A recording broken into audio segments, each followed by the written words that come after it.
The city lights of Charleston flickered in the polished glass doors of the Solstice Grand. My fingers tightened around the hotel keycard, still warm from my palm. It was embossed with the golden emblem I had designed a decade ago, a rising sun cradled by ocean waves. And yet, at that very entrance, my sister Laurel stood like a velvet rope I hadn't paid enough to cross. "Kasira," she said, dragging out my name like it left a bitter taste.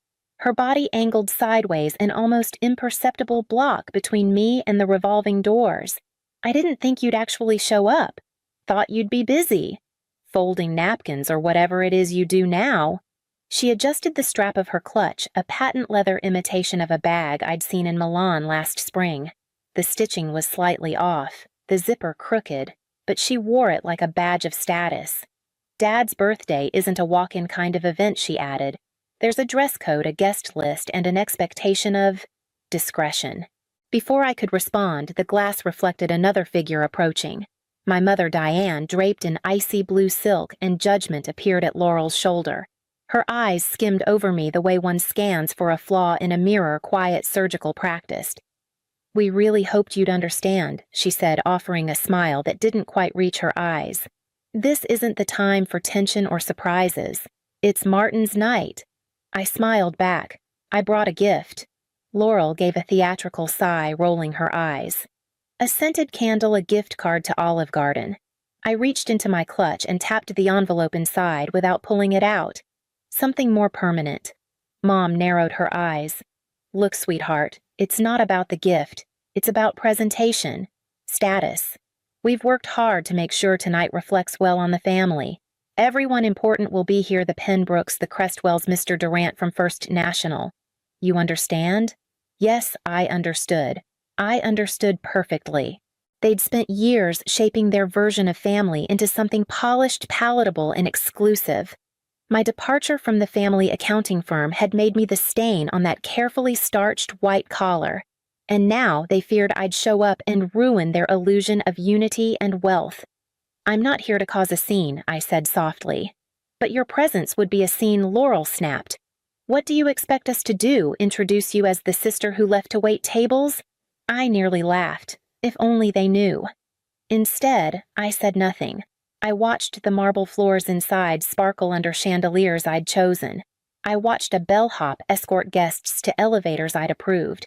I listened to a jazz trio tuning their instruments in the atrium, a musical partnership I'd negotiated after one too many dull lobby playlists. Everything they were trying to keep me from was already mine. Diane reached for my wrist gently. "Please, Kasira, don't embarrass yourself." She meant don't embarrass them. The keycard in my hand pulsed like a second heartbeat. I could end this entire charade in one sentence.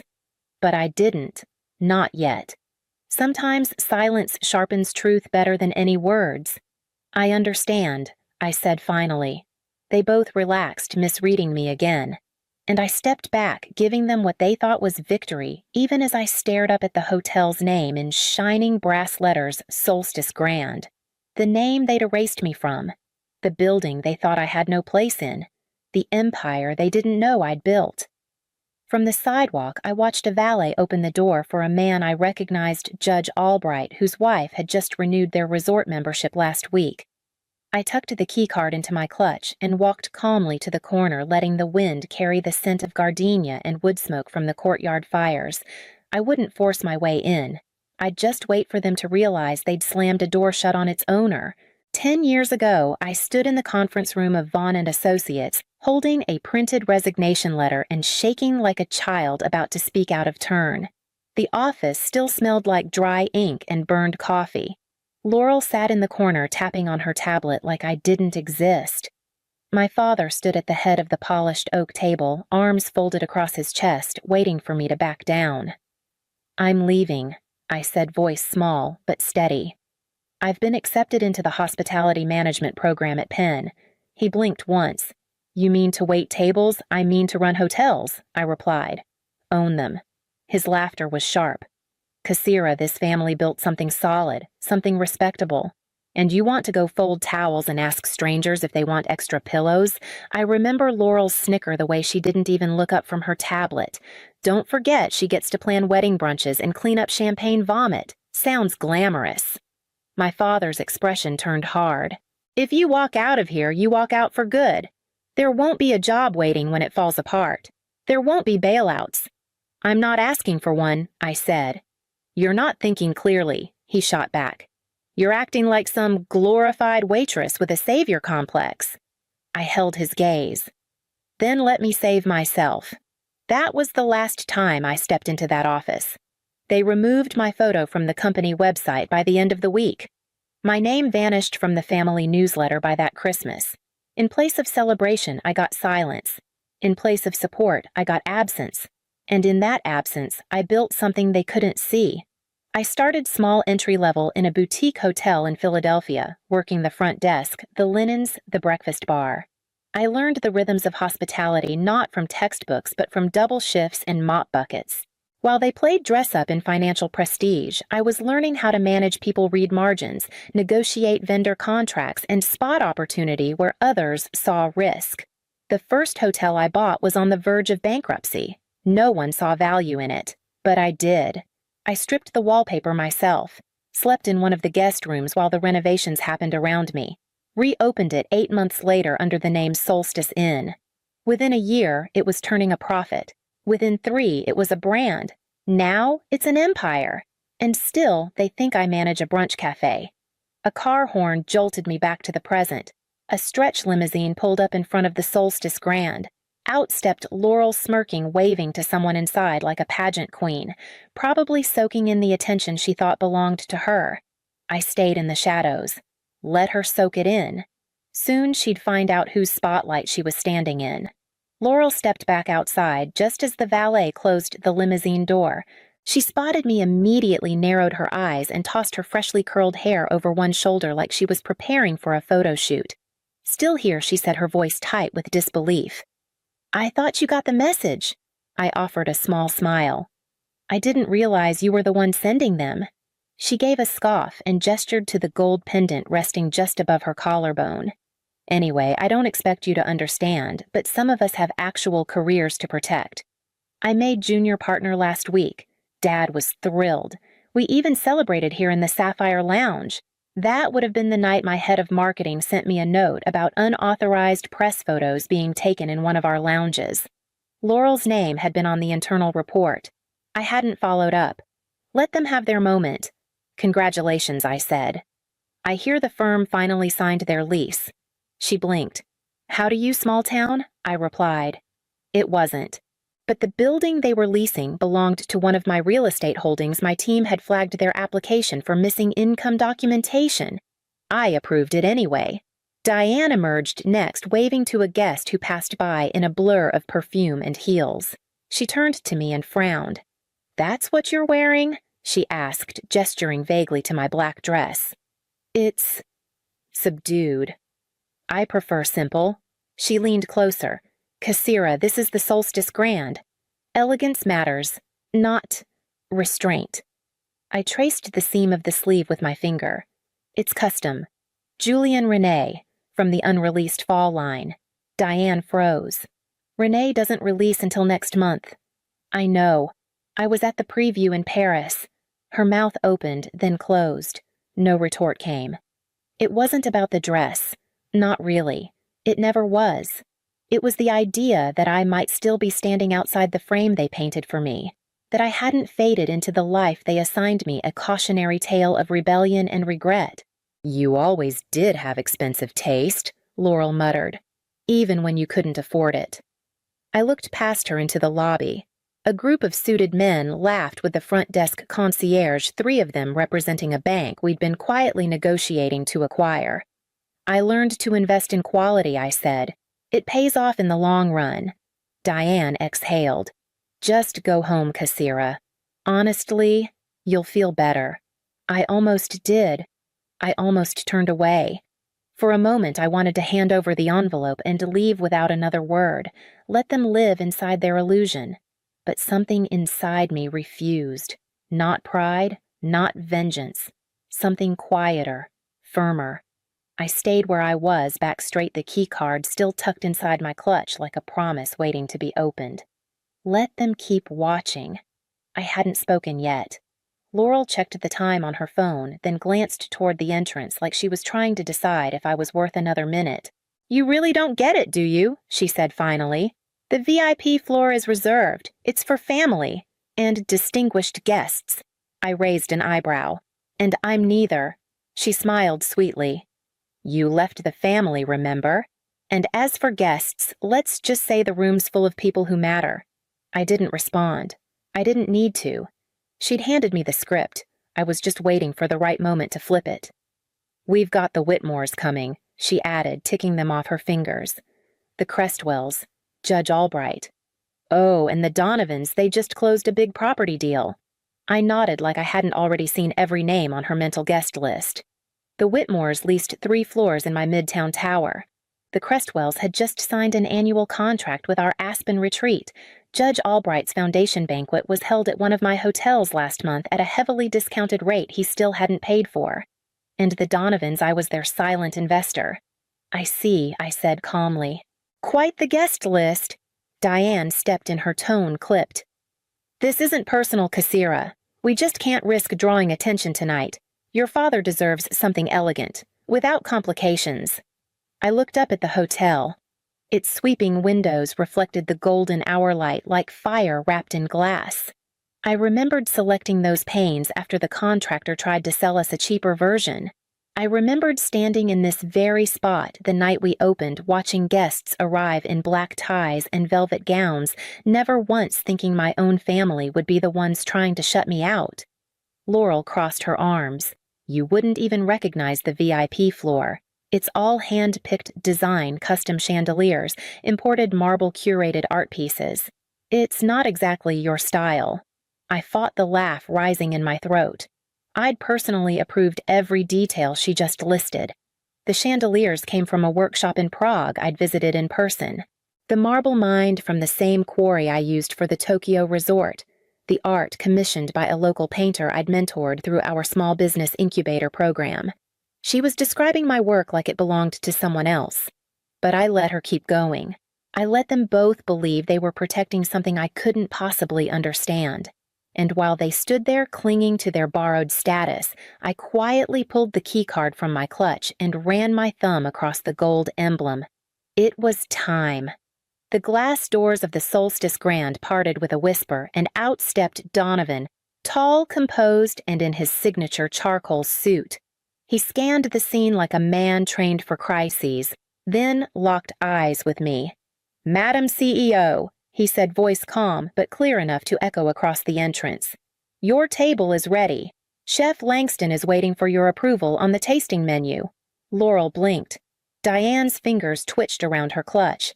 Donovan stepped closer, nodding respectfully. "Apologies for the delay. We were finalizing security for the VIP floor." The shift was immediate. The doorman straightened. The concierge inside froze, then whispered something into her mic. The bellhop by the elevator turned his head quickly, recognizing me. Guests paused mid-conversation as they caught the title. A few stole glances. Others squinted, trying to place me.